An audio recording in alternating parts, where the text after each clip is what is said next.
Hey, everybody, welcome to this week's episode of Hormonally Speaking. I am really pumped to chat with my guest today about a subject that if you've listened to the podcast before, is very near and dear to my heart, which is the underlying trauma that impacts our health, right? So many of us, I have clients that will not even necessarily recognize that they have trauma, whether that's from their childhoods, whether that's what we call big T trauma or little t trauma. And really, when you're doing kind of quote unquote all the right things to help balance out your hormones and things aren't shifting and changing, a lot of times this is the missing component that we're overlooking, or maybe are scared to step into, right? Because it certainly takes some commitment and some work to go through that. So, we're going to be talking about all about that today with today's guest, who is Kelly Kristen. And she is a life and relationship coach, clinical hypnotherapist, best-selling author, host of the Worshipped Woman podcast, and creator of the ICE Healing Method. She was named one of the top female life coaches to look out for in 2021 by Yahoo. Her specialty is in working with women who have been in toxic relationships to heal, rise into their personal power, and become a woman who thrives. You can find her on IG at Miss Kelly Kristen. Welcome, Kelly. Hi, thanks so much for having me. So excited to talk about this stuff because, as I just mentioned, as we talked about right before we got on the podcast, this is such an overlooked, but also people are really kind of nervous to step into trauma, right? And whatever that Yeah, looks like, and can easily say, well, I've worked on that, or I don't really have any, so can you sort of speak to how trauma impacts our hormones, our health in all these ways, and what the differences between like little and big traumas look like? sure. Yeah. So I think it's important everybody like everybody has trauma in some way. Like none of us get out of life unscathed, sorry to say it. Like Yeah. even if you've had the most perfect, beautiful upbringing and everything's been good because there's sort of a misconception around trauma still. I think we're getting better at it, but the misconception is that all trauma is like that big T trauma. We think about severe abuse, we think about something really bad happening, like these Mhm. overarching terrible things happening. You got in a terrible car accident, you had this upbringing where you were abused. That's big T trauma, and we can all Mhm. recognize that. However, trauma really is any time that your system basically gets activated. So something happens, you get activated, you go into like a sympathetic fight or flight response in your nervous system. You have these overwhelming emotions, and then you are not actually supported within your own system or within whatever that system is around you to be able to resolve those emotions and have them come back down to like a safe Mm. and connected place inside of your nervous system. What ends up happening is we stop the emotion, we're in the height of it, and we go, I can't handle this, so I'm going to do Mm. something else, or I can't handle this, and it's fine, I'm fine, everything's fine, or whatever the Yes. reason is that we have, Everything's right? fine. Yeah. And what happens is that energy gets stuck in our bodies. That's trauma. That's Mm, trauma. So when you mhm. think about that definition of it, like I kind of wish sometimes maybe we had a different word for it, because I think that again, when we think of trauma, we think of something really big and huge, but it's really just the fact that you had this heightened response in your nervous system. You didn't know how to handle it. You weren't supported in a way that helped you to handle it. And so now you've got this stuck energy and emotions inside of your body. Mm, And that's mhm. really, really what it is. So that's why every single person has that. Now, certainly there's people that have experienced really, really big traumatic issues, but I think of like really how it affects our nervous system, because everything goes back to the health of our nervous system. The Mhm. health of our nervous system is our physical health, it's our emotional health, it's our mental health. Everything goes back to the nervous system. So really everything goes back to the trauma that we've experienced and how we have dealt with it or not dealt with it, and how Mhm. we continue to deal with it or we don't. So if we're that type of person that's like, no, I don't have any trauma, everything's fine, but you have a lot of health issues, right? You're that type of person, I don't have any trauma and everything's fine, but my hormones are completely out of whack and I don't know why. I Mhm. eat healthy, I do all of these things, I take care of myself, whatever. I have a great job, I have a great this, whatever it is. but you haven't done, any of like the nervous system maintenance work, that could be an issue. Like I think of our nervous system almost like, if you can imagine a cup of water, Mhm. and every time something happens, we get a little bit more water in that cup. So maybe something big happens, you get a big chunk of water, but even in your whole life, something little happens, and the water is just filling up, filling up, filling up. And we don't have any way to release that because we've never been taught these things and it's not really Mm. common knowledge. Well, Mhm. one day that cup is going to runneth over. And then when Mhm. that happens, that's where we get all of these issues in our system. That's where we start to get the health issues, like even autoimmune disorders, the things Right. that doctors say, oh, there's no reason for this and there's no cure for this. Well, that's not exactly true. Right. But, it's really because our systems become overloaded, they become dysregulated, they're out of whack. And that's really kind of what's underlying everything. So it's a Yeah. huge, huge topic. Absolutely. And I like that some of the research is starting to catch up, particularly with autoimmunity, right? Where they're Mhm. finding, 70%, 80% of people that do have autoimmunity have, definitive trauma that they can connect to in their childhood. And because, like you said, these things don't come out of the blue. Our body's not here to Mhm. attack us, right? It is a Right. response to what's held in our system.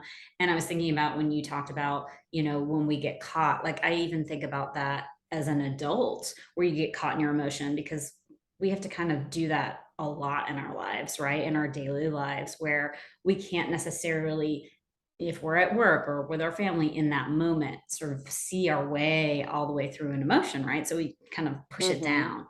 And so it just kind of keeps, like you said, building on that water that was already in that cup, right? And it's like Right. we really have to learn a different way and to be able to catch ourselves in the act, right? To make those changes. So Right. can you speak to your story? And because I know that you have dealt with autoimmune illness and kind of how you found your way on this path.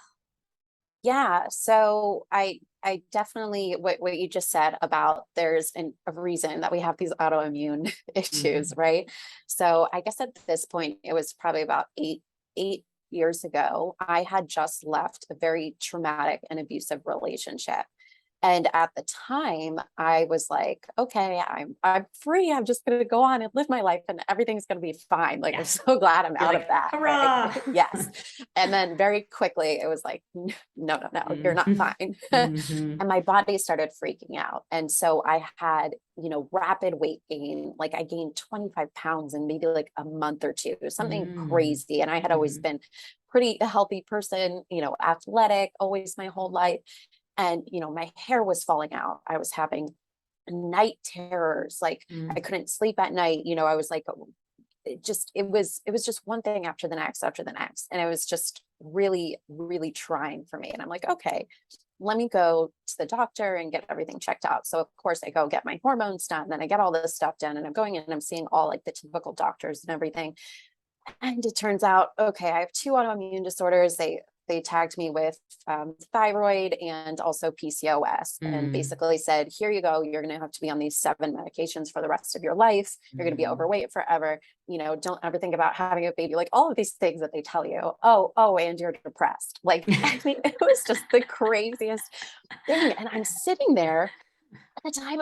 I'm in my 20s, and I'm looking at this Mm. doctor, and I just said no. Mm. No, Mhm. I'm not, this Mhm. is crazy. Like, look Mhm. at what you're trying to prescribe me right now. Yeah. Now, to back up a little bit, I was a nurse previously, so I had a lot of knowledge around, exactly what they were prescribing me, Mhm. exactly what they were saying to me.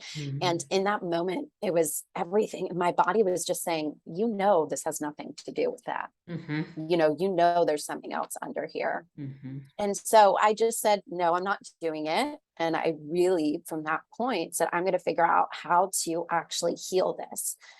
Excuse me. I don't want to have a band aid over Right. what's going on. I want to actually heal what's happening. So I actually went into health coaching because I was like, you know what? I've got to heal my gut. I've got to heal, I've got to get my diet right. I've got to do all these things because I definitely had, severe leaky gut issues and all of these things. Right. So I went to health coaching school. I did all this stuff. And it was actually within my health coaching program that they were like, well, the foods that you eat are important, obviously, but our primary foods are, your relationships and, what you're doing in your everyday life and all of these things. And I thought, oh man, well, like my primary foods have been pretty messed up. But at that point in my life, I really wasn't in the place where I was ready to touch that trauma that I had been through. And the healing of the gut and the healing of the foods, it was doing well for me. Sure. I was definitely having some positive benefits from that. And then I started getting really into the subconscious mind and how the subconscious mind works. I started realizing, the power of our thoughts and the power of our beliefs. And I was really also, it was like a parallel thing that was happening. I was trying to heal my body, but also figure out how was it that I ended up in this kind of relationship that I was in? How did I end up this kind of person? It was just this really, really massive amount of self-discovery for me. So once I started going down the subconscious mind rabbit hole, and I was like, okay, I'm going to become a hypnotherapist and I'm going to, do NLP and I'm going to do second. And I started doing more and more and more and learning more and more and more. And it's still, everything led me deeper and led me deeper and led me deeper. And while I was healing and everything, it wasn't until I got to the place where I started healing the trauma that actually my body was able to fully heal to the point, like, I don't have those autoimmune disorders anymore. Like, they don't show, my hormones are fine. Everything's fine. I'm at a healthy weight. My body feels good. I feel good. My hair looks good again.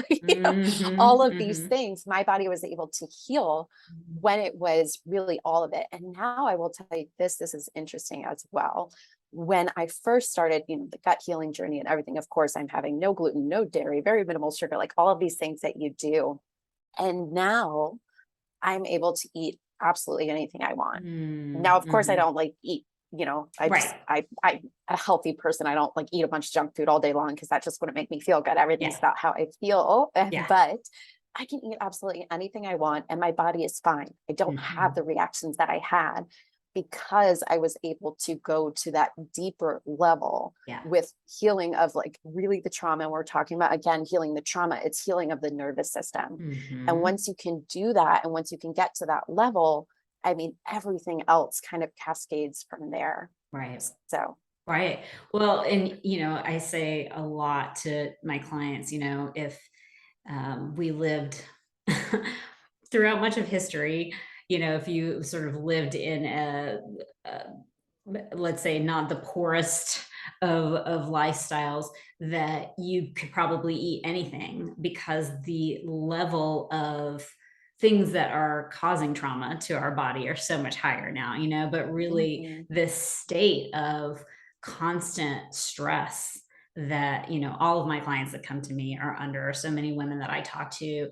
And like you said, it goes back to this nervous system. And really, I talk a lot about the brain and the hypothalamus and pituitary glands, and they are the masters of our endocrine system, right? So if you're talking thyroid issues, what so many women have, you got to go back to the brain. If you're talking cortisol issues, or stress hormone, you got to go back to the brain. If you're talking ovary issues, you got to go back to the brain, right? Because it's like, again and again, our brain is going to take all these things in as these stressful situations that we're having to, like you talked about earlier, fight or flight, be in that kind of constantly. And so it's going to focus on that cortisol output. And then, eventually it has a mechanism that'll bring that cortisol down. And so here we are with underlying trauma that we're not looking at, and that's keeping us stuck in that state, right? And that's where I think so many women, even they're like, okay, I've started to do my 10-minute meditation a day, that kind of thing. And they're like, it's still not changing things enough. And I'm like, yeah, because your subconscious, this whole thing is going on underneath here, keeping you stuck in that state. And Do you want to speak to that a little bit? Yeah, absolutely. So one of the things I think that most people don't realize is that we get addicted to emotional states, just like you Mm. can get addicted to anything else. And if you are somebody, especially women, like I think we've had a particularly tough time because now as women, we're expected to do so much in our Mm-hmm. society. It's like Mm-hmm. we're the boss babes and like Yep. we're those super moms Yep. and like all of this stuff Got your that's side happening. hustles, Right, right. And if you all the think things. about that energy all of the time, Yeah. that's just like, that's you're on all of the time. You're on and you're going and you're going and you're going and you're going. And that's completely that fight or flight response all of the time. Mm-hmm. And you can only Mm-hmm. burn that for so long before your body goes, no, we're Yeah. not, we're not doing this anymore. Yeah. Like, why do you think burnout is such a huge issue? Yeah. Because as women, we're not built for that. Like Right. men, We are men not. are like, there are Yep. differences between men and women hormonally. Yes. We are not built to be on all of the time, every single day, show up the same way. That's just not how our hormones are. Right. So you can meditate for 10 minutes a day. But if, the other 23 hours and 50 minutes of the day, you're going here, you're doing this, you got to get this and you got to get this. And it's just pressure, pressure, pressure all day long. Well, that 10 minutes is not really going to do very much. Right. Right. Right. And that 10 And minutes has so, often been this other thing to add to the list to get done too, right? exactly. Right. Right. And if the whole time during the 10 minutes, you're like, when is this over? When is this over? When is this over? And I get Exactly. it because I've been there. Yeah. I've been there for sure. Yeah. But it's a whole new way to learn to live, really. Mm. And we have to get off like the roller coaster of the emotional roller coaster that a lot of us are on. Mm-hmm. And my practice and who I help people with are relationships, because relationships are really so important. I don't care. Like, you can Mm. have the most perfect diet in the world. You can be doing everything right. But I promise you, if you come home to a toxic relationship and your body is in a state of, I'm afraid of this person on some level, like Mm. not consciously, but subconsciously, like on a neuroception level, which means we don't even process it. Our nervous system just picks up that this person is unsafe for me. You're in an Mm-hmm. unsafe environment. I do not care how perfect everything else is. You are not going to be well. Like, you might be Mm-hmm. well for a certain amount of time, Right. but there's only so much that your body can take. And this is why, like, we're having these issues. You think about the pandemic and you think about all of the people that were tapped into like the news constantly. And it's just fear, fear, fear, fear, Yeah. fear constantly. Well, it's no Mm-hmm. wonder that now that all these people are having all of these issues, because Absolutely. our body is not meant to be in a perpetual state of fear. Right. So Right. really so much of it has to come down to like, what are you consciously choosing for yourself? And the Mm-hmm. people that have really, really been in the state of the perpetual chaos and that, like, those heightened emotions their whole life, I will tell you, this is a lot of work. It's a lot Mm-hmm. of work to get into a place where you can actually be in your body, because Mm-hmm. the times that we are really activated, the times where we're in that sympathetic response, we're completely in our head. We're not in our body at all. And this is actually how we survive, because if you think about it, if in my environment I'm perceiving a threat, well, I have to be tuned into that threat. I have to know what it's doing. I have to be predicting. That's the only thing my brain can focus on. Mm-hmm. And my brain is like full supercharged power. Well, that doesn't allow me to be in my body. Mm-hmm. Right. And when Mm-hmm. I'm not in my body, I'm losing so much of the wisdom of like what is actually going on. So many Absolutely. people that are stuck on that emotional roller coaster and in that emotional chaos, they don't even realize they're there because they're not in touch with their body. Yes. If you ask them, how are you actually feeling? They have no idea. They're Yeah. like, I don't know. Like, Yeah. what is feeling? Like, I'm Yeah. okay, I'm fine. Yeah. Absolutely. Yeah. Right. And Yep. then if you get into the place where you do have a quiet moment or something like that, well, most of the time, those people that don't know how to be with themselves and be in their body, they are, the people that are having, you sit down in the meditation and you have the overthinking thoughts Yeah. constantly, right? Yeah. You get on your phone, you start scrolling, you start shopping aimlessly. Yeah. Maybe you're drinking, I don't know, Yeah. whatever it is that you're doing, but you're doing Filling pretty that much, time. yeah, you're doing Mm-hmm. anything to not be in your body and to be Yeah. present with what's real. Yep. And Yep. that's really like where that healing work and the practice is getting back into your body, because that's where everything stems from. Yeah. Our mind, it's great, but you can do so much more with the wisdom of your body. Absolutely. And I just have a little story that happened with me the other day. And, I just want to point out to everybody that's listening, I've been working on this for years and I still go into let me push this away and keep moving forward, right? Like that's Mhm. part of my MO. And so I really have to catch myself, And so as anybody who's listened to the podcast for a while knows, that I had a fibroid that led to a dramatic, I almost died from fibroid removal surgery. And so everything around, if I ever feel sort of any pains in my uterus at this point, I like freak out, I mean, it's getting better, but it's still, I'm very aware of that.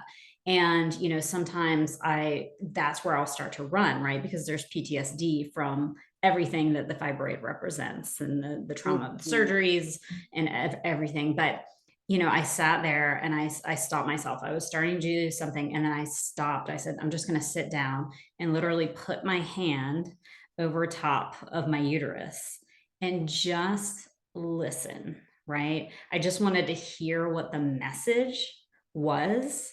And, in that moment, it was what came to me was loneliness, right? Mm. And that is definitely something that I have run from, a feeling I've run from so many times in my life. And I think many of us do, right? We don't want to feel loneliness, even though that is part of being human. And that's, we can fill up all this time now, right? We can get on our phones, we can do this, like we don't have that quietness where we necessarily have to sink into that. But the sinking into that, guess what, that pain was gone. Right. It's literally, it just wanted to express this message to me, and I was like, oh yes, like I have to remember this every time this comes up, any of these pains come up, there's a message to tell us if we sit there and listen. Absolutely. Absolutely. And I think it's so important, and specifically what you're talking about, like fibroids in our Hmm. uterus, and like women, we hold a lot of the trauma we've been through in our hips, in our womb space. Hmm. That's where so much of the trauma actually is. Hmm. And there's many reasons for that, but one of the primary reasons is that's where our root chakra is. Mhm. And if you think about the chakra system and your root chakra, that's like safety. And you think about women and how often we feel unsafe in our society, even if, Mhm. again, even if you are a person that hasn't been through a huge amount of trauma or whatever, Right. and that's your perception, that's fine. But you know just a woman walking down the street by herself in a city, you have to be on alert. Absolutely. All the You just time. have Yep. to. And Mhm. so you think about those kinds of things, and you think about, why is it that so many women have fibroids or cysts or all of these, endometriosis, like Mhm. PCOS, all of these issues all of the time? Why is it so common? And of course, yes, there's something to say about the things that they put in our foods. There's something to say Sure. about all the chemicals we interact with. Like, yes, Mhm. sure. Okay. Mhm. Mhm. And a big reason why that affects us is because of this trauma that is stored there. Yeah. Because if you Yeah. think about your system as an overall, if you really were, taking care of your emotions, you were taking Mhm. care of your nervous system, and you had practices to help you release the emotions on a regular basis, Mhm. well, you would actually be able to handle a lot more of like the other toxic stuff, Yep. and your body would be able to process it because it has space to do that. Yes. Right. So that's why it's Mhm. like it really all does go together. It's not like one thing is the cause, it's everything that is the Yeah. cause. Yes. But really the maintenance of the nervous system, what I love about, even bringing this up, is that everybody can do that. Mhm. Everybody can learn how to sit with their emotions. Everybody can learn how to ground into the space that you're in, how to, when you feel yourself going in that response, like you were talking about, like, oh, I want to run Mhm. from this. Well, Mhm. actually becoming aware of that. Oh, here's that pattern. Okay, Mhm. let me actually intentionally break this pattern. Let me sit with it. Let me just be with it. Let me know, like, tell myself it's okay. Yep. Like Absolutely. loneliness, that's an okay feeling. Sadness, Mhm. that's okay. I feel sad. Okay, great. Let me just Yep. allow myself to feel this, instead of going, how do I not feel sad right now? Right. Like so Exactly. many women come to be like, obviously coming out of these toxic relationships, and they're like, Kelly, how do I get over this right now? Like, I just want to Yes. feel better right now. And I'm like, I'm like, You're well, like, hate to good break it to luck. you. I'm like, no, you actually have to feel what's going Yeah. on. You actually have to feel what's going on. You actually have to be with your sadness. You have to be with all of these emotions, not to dwell in them. Right. Because I think that that's the fear. And gosh, I know 100%. so many people that, even clients of mine, I'm like, okay, we need to go into this emotion. And it's like, they want to come up with every excuse or reason as to why this is not, oh, I don't want to get stuck in this, or I don't want to do this, or before, because I was depressed. Well, you were depressed before because you actually weren't allowing yourself to feel the emotion. Depression is really what happens when your nervous system has been so overworked for so long. And basically you go into a freeze state and you're disconnected from yourself. You're disconnected from life, you're disconnected from everything, and now you feel depressed. Well, that's because you haven't allowed yourself to feel and process these emotions. So really the feeling and the processing is the antithesis of depression. But we don't allow ourselves to go there because of the fear and the stories that we make things mean. And, even if you're feeling the emotion, like for you, Christine, if you had gone into that loneliness feeling that you were feeling, and you had a whole story about how, oh my gosh, you were lonely and you're always going to be lonely, and that was just it, and this is how you're always going to feel. Well, that feeling would have just kept persisting, right? But you let yourself feel it, and you let yourself go, oh, it's okay. Everyone feels this way sometimes. This is a part of life. And your body was able to go, yeah, you're right. Let's let that go now. And that's what actually lets it go, is just being with it and not telling a story about what it means. And I think even if anybody listening to this, like if you did nothing else for the rest of your life, no healing work at all, but just said, I'm actually going to intentionally listen to my emotions and let them be there and not make myself wrong and not make a story about it, I promise you will have positive effects on your life. So good. So true. And as you were talking about, I was thinking about, I think this is probably what a lot of women go into, maybe, especially if we dealt with depression when we were younger, right? Particularly maybe teenage years, things like that. Like I can think back to those hard teenage years and maybe early 20s, and I didn't have any tools at that time. I didn't know how to process emotions. So yes, it spiraled out because of the stories that were with it, right? And so that simple, what you just said, simple but not easy mind flip, right? To not go into the stories is what's so key, but also trusting yourself, right? Trusting that at this point in your life that you can handle it in a different way, because you do have some tools. Even if you're just starting this work, you have tools that you didn't maybe before, and that really, yes, just like that, breathing into your body takes you out of the head story space and allows your body, to speak to you. And it's so funny because it feels like it should be a lot more complicated than that. But it's really not, right? This is, and I definitely want to talk about some of the more of the tools that you utilize. But yeah, I just, if, people don't take anything else from this episode, taking that and just really practicing that, like you said, I think it's life changing, and is mind blowing when you actually allow it to occur.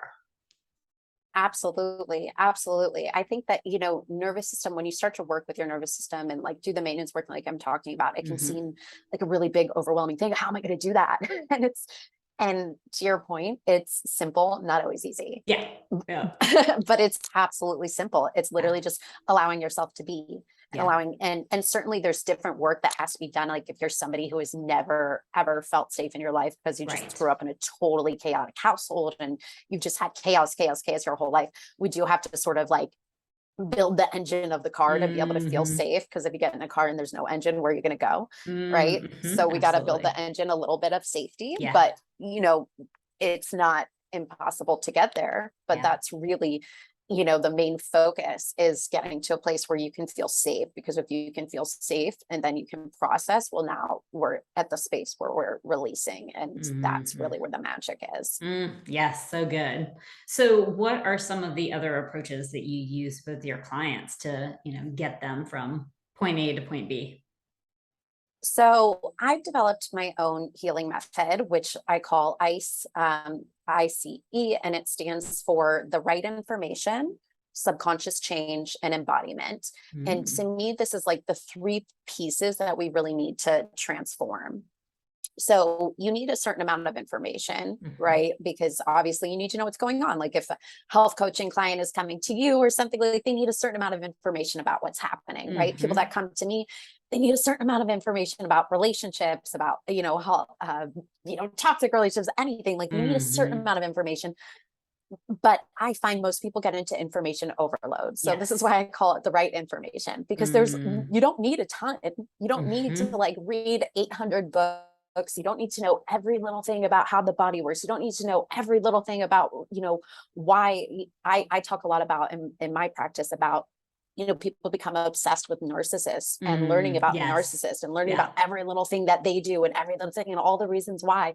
And they come to me and I'm like, throw all that out the window because it actually doesn't matter at all. It doesn't matter. It doesn't, like, you're learning all this information about somebody else. What about you? We need to heal you. It's not about them. And so they come in information overload and they know all of these things, but nothing's changed in their life. They don't feel any better.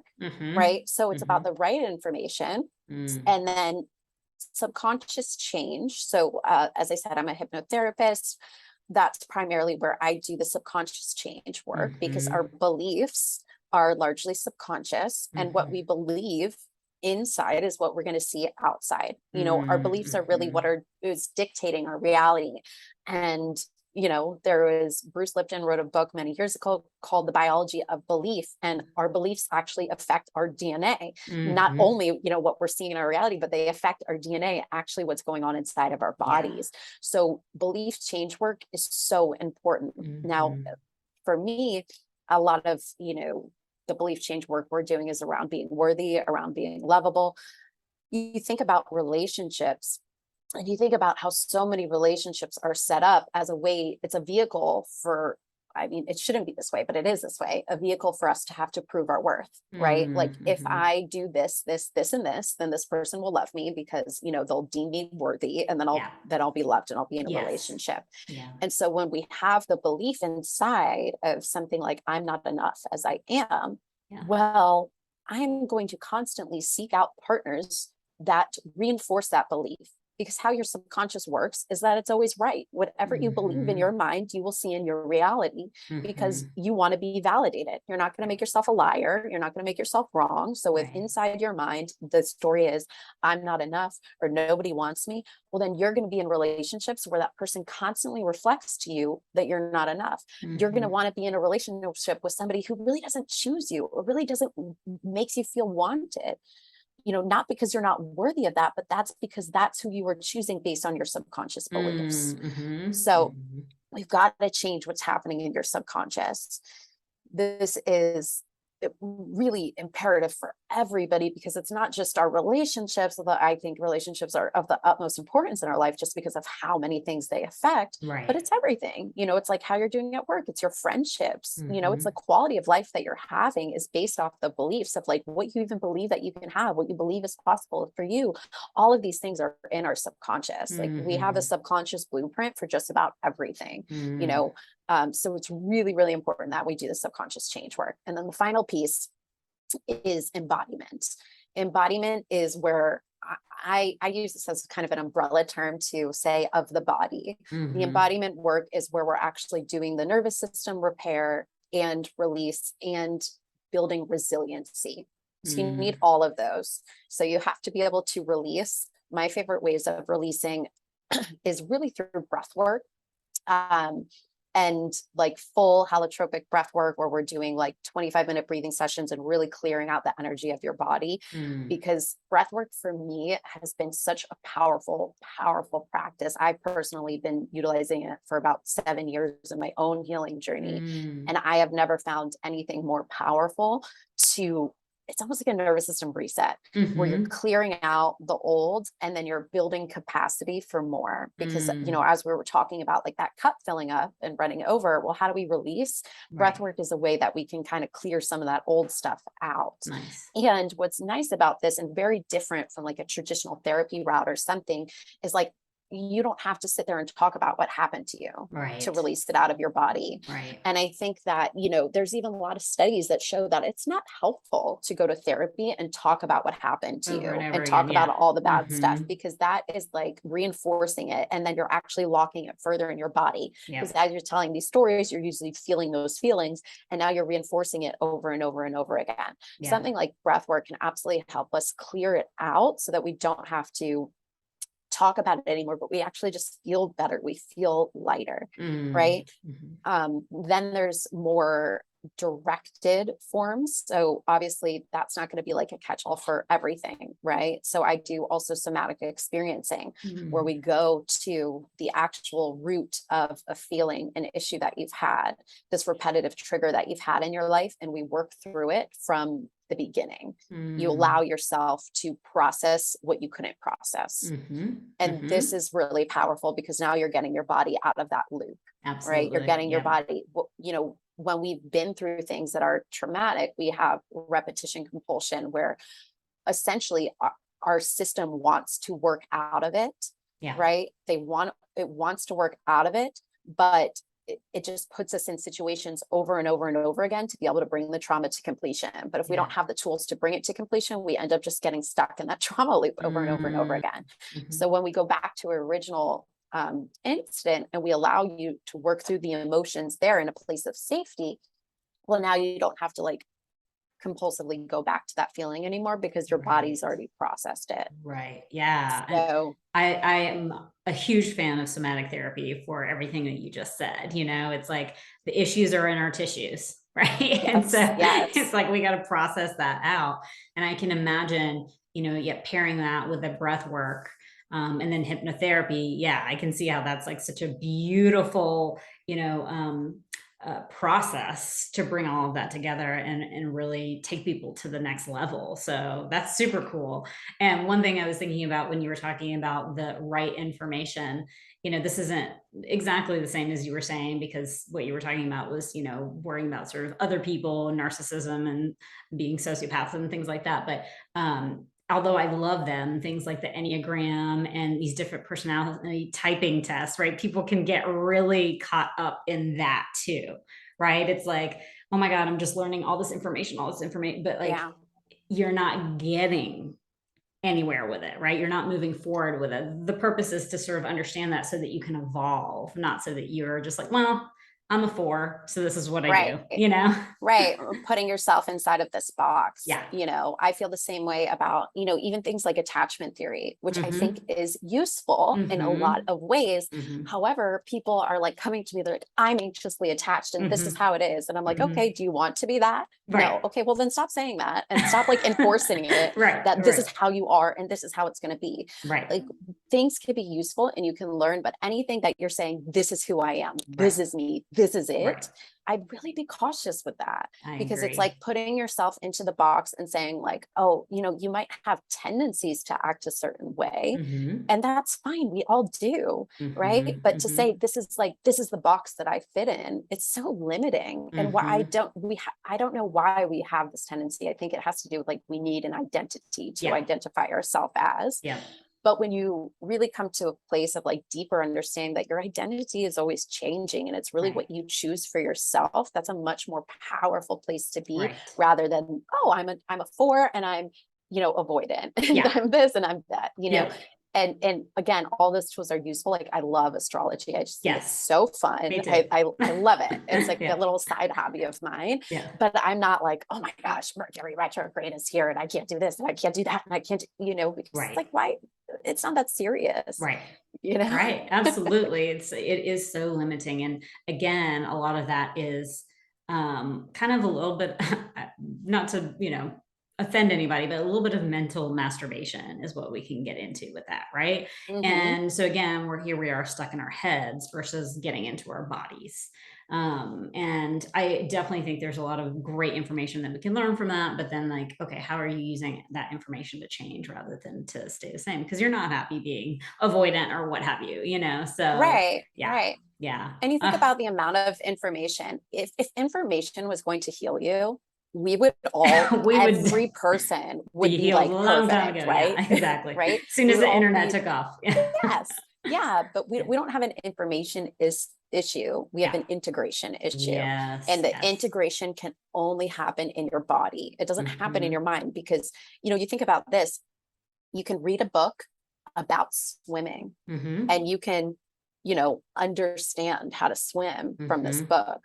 But do you know how to swim? Mm-mm. If you Mm. just get in that water and try it, it's going to Yeah. be a very, very different thing. Experience. But that's Yeah. what we do. Yep. There's, I don't know how many personal development, self-help books there are out in the world. I mean, millions at this Yeah. point, probably. Yep. And you can read all of those books. But if you're not integrating any of that into your body, it really doesn't matter. And so that's Yeah. really where I'm passionate about, coming into the integration of it and actually Yep. changing what needs to change inside of our system so that you can, what I call, be a woman who thrives. And a woman who Yes. thrives to me is a woman who has really high self-worth, who knows herself, who loves herself, and thrives in all areas, not just in Mm-hmm. her relationships, but thrives just because how much joy that she has, Mm-hmm. because she's Mm-hmm. happy with where she is and who she is Yeah. and what she has, while working towards what she wants. Right. Yes. That's a really Absolutely. big aspect of it for Yeah. me.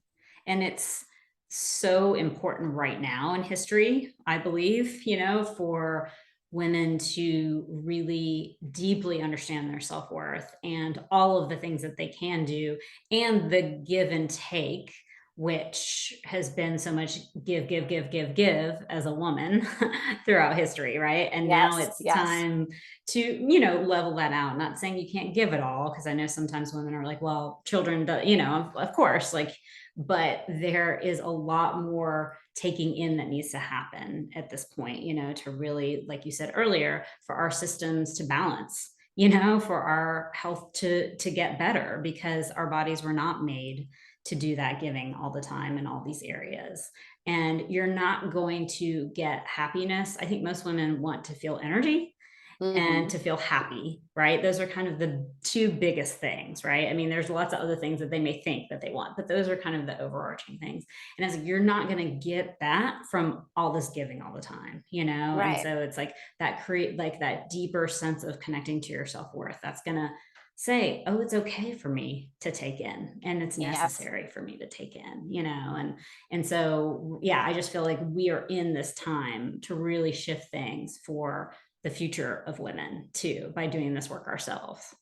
Absolutely. I think Mhm. healing and doing this work for yourself is the greatest gift. Mhm. And, to the women out there that feel like, oh, I don't have the time or it's selfish for me to work on myself or whatever, think about how different you are when you give because of a place of I'm so full. I'm so full Mhm. and I have so much to give versus I'm Mhm. so empty and I'm going to run Mhm. myself dry. Mhm. Those Mhm. are two completely different energies. And it's Mhm. really actually selfish to give from the place where you are so dry. Mhm. That's actually selfish, like, because now look at what you continue to create in your family lines. Look at the energy you continue to create in the world. Yeah. Yep. What's not selfish is doing the work to be that woman that has high self-worth, to know what you deserve, to stand in your power Mhm. there. And Mhm. then the ripple effect that creates out into the world. That's Mhm. massive. That's massive. Absolutely. And you're teaching your children that too, not just the girls, but the boys too. And, Hmm. however your children identify, like, you are showing that this is what is not only okay, but what is necessary. Right. And so what part of the huge part of the issue has been, generations have been taught this other thing. We've just continued to pass on this message of women giving, giving, giving for all of time, and we over that now. We're I'm like, done. it's time, right? Oh my goodness. Well, this was such an amazing conversation. I know that some women listening to this are gonna totally want to work with you. So tell them how they can get in touch.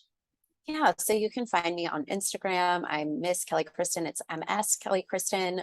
You can find me on my website, which is kellykristentraining.com. Just hit me in the DMs. That's the best place to kind of start a conversation and see what I'm up to.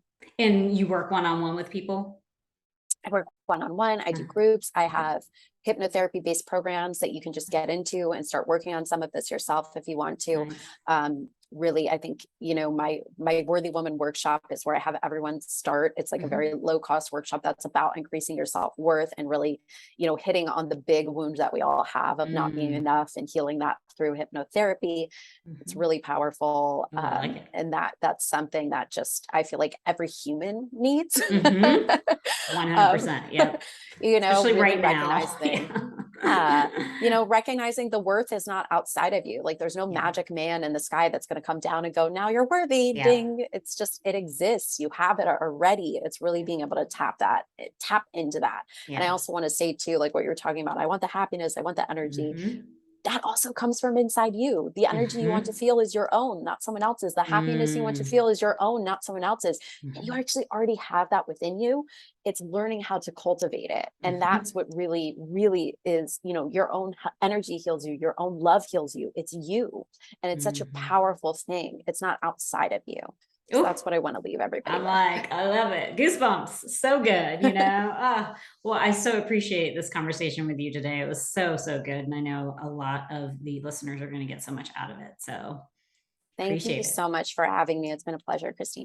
Absolutely. Okay, you guys, I will see you next time.